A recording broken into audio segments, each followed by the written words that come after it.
เขาได้เงินได้ไหมเขาสิได้เงินยังเขาบ่มีเงินแล้วเดี๋ยวนี้เขาบ่ได้คิดว่าสิไปแขวนสบายดีพี่น้องก็ต้อนรับกระสู่ซ่องทิปแชนแนลได้พี่น้องตอนนี้กำลังเตรียมตัวไปห้องมอแปลงหรือว่าห้องมอจังหวัดห้องมอใหญ่สวรรณเขตพี่น้องพอดีว่าลานหนองทรายเนาะพอเพิ่นเป็นหนองของแม่ทิพย์มาเด้เด็กน้อยคนหนึ่งที่เคยมาปั่นเขาปีที่แล้วเนี่ยนะพอดีว่าเพิ่นนั้นบ่สบายเจ็บท้องโทรให้ไปเอาแต่เช้าแม่น้องนิวก็เคยไปเอามาเขาห้องมอแต่ว่าเมื่อยแห้งตอนนี้สิส่งไปแขวงแต่ว่าสิได้เอารถห้องมอไปเพราะว่าต้องใส่ออกซิเจนนะพี่น้องตอนนี้ก็เลยได้เตรียมโตได้เตรียมโตนะเขาไปคนเจ็บมานางรถห้องมอแต่ว่าที่มันสิขับรถตัวนี้เข้าไปเพื่อได้ใส่เบียร์แม่น้องนิวก็เตรียมเงินเพิ่นเตรียมเงินไว้นี่เด้อสิบ่มีอะไรแต่มื้อเช้าเลยเพิ่นยังจ่ายเงินสิได้ซะเขาก็แม่น้องนิวเตรียมเงินสดไปเนาะเขาบอกมีเงินสดก็เลยโอนออกหารไปแต่ว่าทิพย์ก็ซ้ำห้องเงินไปอยู่นี่แหละพี่น้องเวลาแบบพี่น้องจะเป็นไอ้นุนกะ ได้เบิ่งเพิ่นแต่ละคนเป็นหันเป็นหนีน้องแม่ทิพย์ร้านเพิ่นได้เบิ่งเบิดเหือก็แตกอยู่พี่น้องนี่น่ะแอร์ก็บ่เย็นอ๋อฉันก็ไม่ได้สิไปแปลงไงเลยเหือมันหอนเนาะตอนนี้เป็นเวลา 12:31พอดีว่าทีพันต้มข้าวต้มแม่น้องนี่บอกให้ต้มข้าวต้มไปส่งทิพต้มข้าวต้มบ่ทันได้แล้วซ้ำเพิ่นโทรมาบอกว่าสิได้ส่งลงแขวงต้มมาอาหารยังบ่ทันได้เย็นซ้ำพี่น้องเตรียมตัวไปพุ่นบ่ฮู้ว่าสิได้อยู่จักมื้อจักคืนแล้วเตรียมเครื่องที่อยู่บ่นอนม่อนหมงไป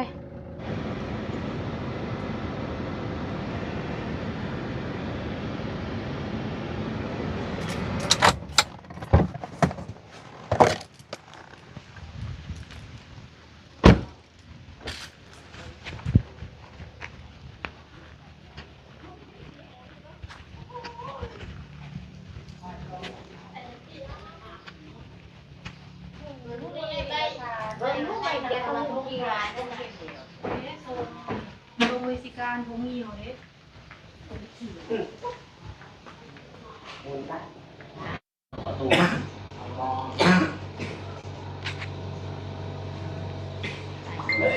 ทำใจเรากับบ้านเราเลยค่ะใจไม่ได้กับไปวันยงปิดเกิดก่อนมามันจะผ่าขึ้นมาเนี่ยเราผมยาว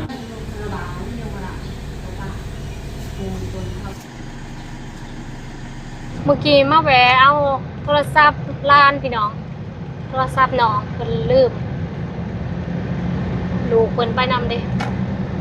เพิ่นลืมโทรศัพท์ก็เลยมาแวะเอาอยู่เฮือนแต่ว่าตอนนี้รถมอจะหอดไส้เลยแบ่เสียชีวิตตัวหนึ่ง เสียชีวิตเรียบร้อยกินนมตอนตะบิดเขาไปนั่นตอนทิพถอยล่างหันแบ่หันอยู่ส่วนขังส่วนบุญมันเคยเห็นผู้เจ้าลงแล้วบัดนี้ตอนออกมาผัดว่าแนบกำลังหอยเหยียบจักสิแม่นไปเหยียบนั่นใดมันก็สิอยู่ใกล้เติมแต่เฮาเล็งรถไว้แล้วมันทันบ่แม่นดอกญาติมันอยู่ทางหน้าบ่มันอยู่ทางหน้ารถใกล้เติมเอามันได้สิไปเห็นอันแรกยังว่ามันอยู่ทางหน้ารถใกล้เติม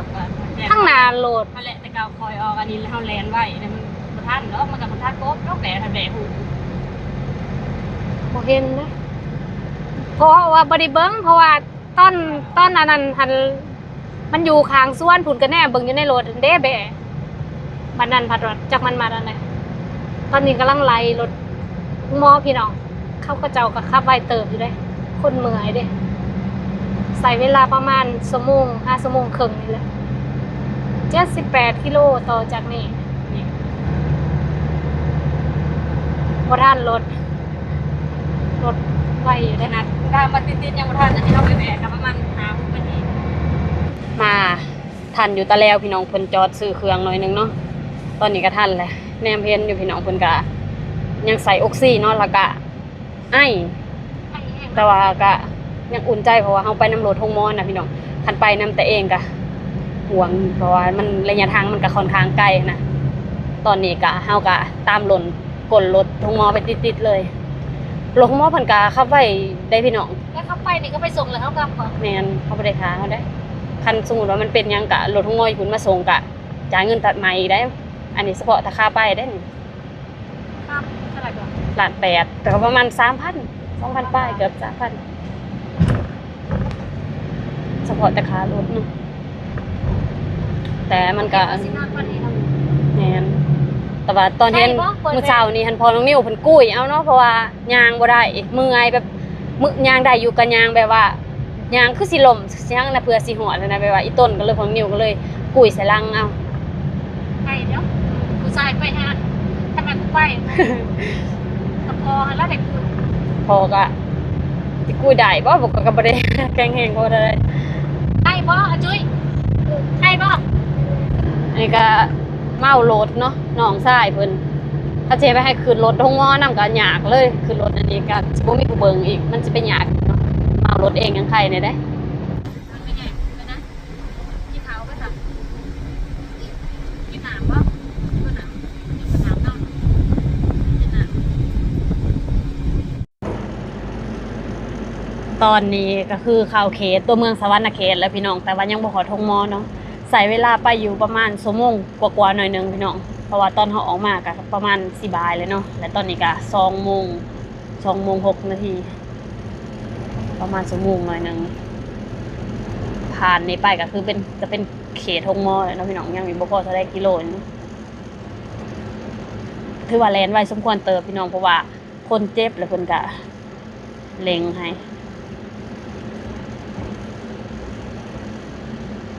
หอดแล้วตาย เหาะแล้วพี่น้องพงหมออยู่ทางหนาเฮานี่เนาะ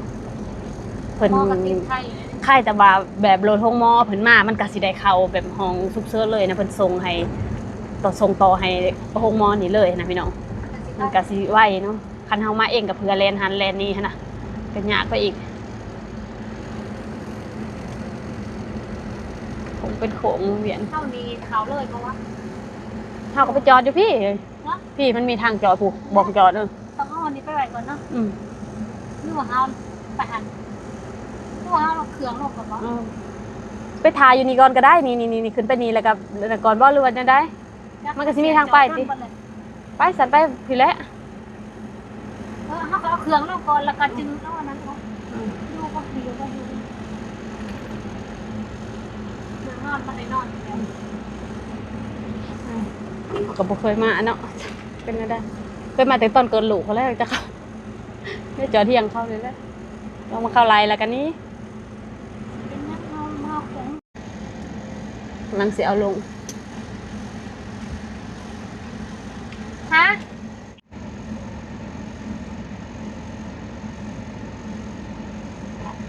ว่ามันเหมื่อยแห้งบ่รู้วอยเขายังไปใส่ออกซิวะ มันเหมื่อย สู้ มันไอ บ่ได้ มันไอบ่มันเมื่อยบ่ก็หายใจค่ะว่า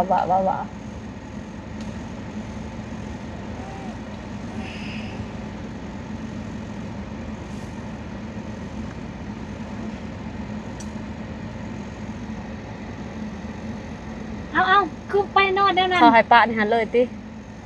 เอามันจะเลือดไหลหรอ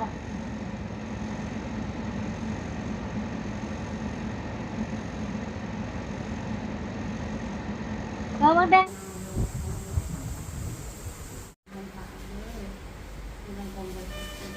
ยังหายไม่ได้เศร้าแล้วมึงอย่ากินอีกเด้อ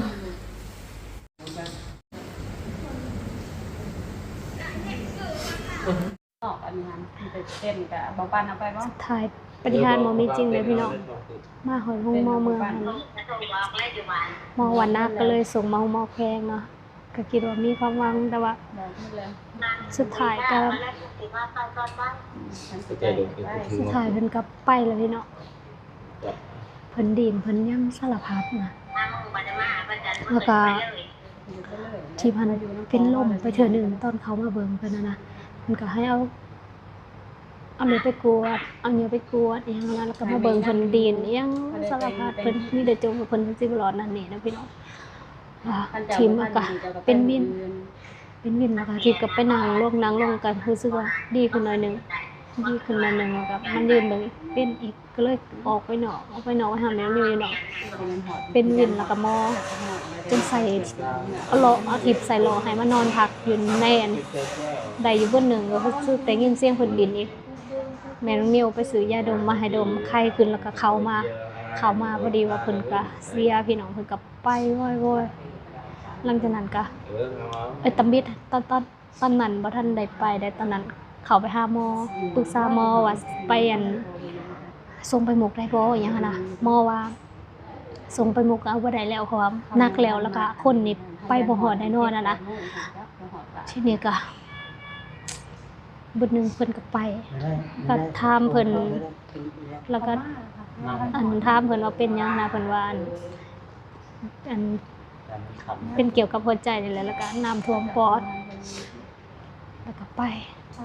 ตอนนี้ก็กำลังสิเอามือบาดแล้วพี่น้องตำบิดทำหม้อสิส่งก็ได้แล้วก็เสียตอนนั้นเลยส่งหมอก็ซับหน้าซับหลังตอนนี้ก็เลยแบบ5รถสิกลับพี่น้องพอดีทิปติดต่อกู้ภัยพวกประเทศที่ว่าเคยเอายาไปบริจาคนะเพราะว่ารถทุ่งหม้อนี่ก็เจ้ายันคือเขาเจ้าบ่กู้ราคาที่แน่นอนว่าฮอดไซกับมันอันเลทว่าเท่านั้นเท่านี้นะมันเท่าใดนะแบบตกลงคือเพิ่นบ่ฮู้ว่าสิเท่าไหร่นะพี่น้องเพิ่นต้องไปไล่หน้าทางที่นึงก็เลยว่าติดต่อกู้ภัยเพิ่นสิมาหาตอนนี้กำลังหารถก็สิได้กลับแล้วพี่น้อง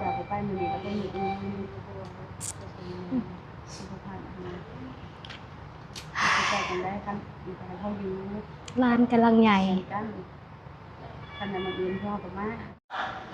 จะถามมั้งเอาถามมั้ย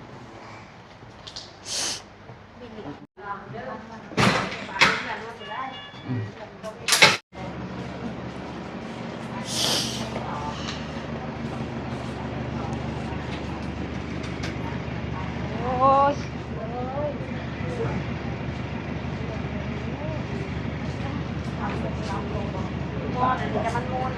ยอม